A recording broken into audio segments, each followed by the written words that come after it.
আজকে বাড়িতে বসিয়েছিলাম, বসে বসে ভাবছিলাম কি করা যায়।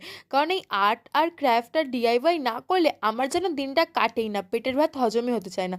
তাই ভাবলাম এই ভালোবাসার গাছটাকে চলো এবার ভেঙে ফেলা যাক। কি আর করবো বলো, ভালোবাসাটা জীবন থেকে চলে গেছে, গাছটা রেখেই বা আর কি করব। তাই ভাবলাম এইখানে একটা নতুন কিছু করা যাক। অনেক চেষ্টা করলাম বেস কোডটা চেঞ্জ করার, কিন্তু হলো না। মানে আমার ইয়েলো কালার সাথে দেওয়ালের ইয়েলো কালারটা ঠিক ম্যাচ করলো না। তাও রং দিয়ে চেষ্টা করলাম যতটা পারলাম। আর এই যে ভালোবাসা যাওয়ার পর আমার জীবনটা এরকম রঙিন হয়ে গেছে, সেই রকম রঙিন একটা প্রজাপতি আঁকার চেষ্টা করেছি, কিন্তু জানি না ইদানিং কেন আমার এই প্রজাপতি আঁকার দিকে মনটা একটু বেশি চলে গেছে। বেশিরভাগ এই প্রজাপতি রঙিন রঙিন ডানা, এগুলো যদি আমারও থাকতো কত ভালো হতো, আমিও প্রজাপতিদের মতো উড়ে উড়ে বেড়াতাম। সেই ভেবেই একটা দেওয়ালে প্রজাপতি বসিয়ে নিলাম আর কি।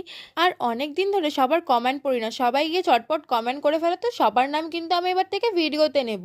আর উপর দিকটা ফাঁকা ফাঁকা লাগছিল আর বেস কোডটা ঠিক বসেনি বলে সেই ওপরেও দুটো প্রজাপতি ড্রয়িং করে নিলাম। কেমন হয়েছে জানিও কিন্তু।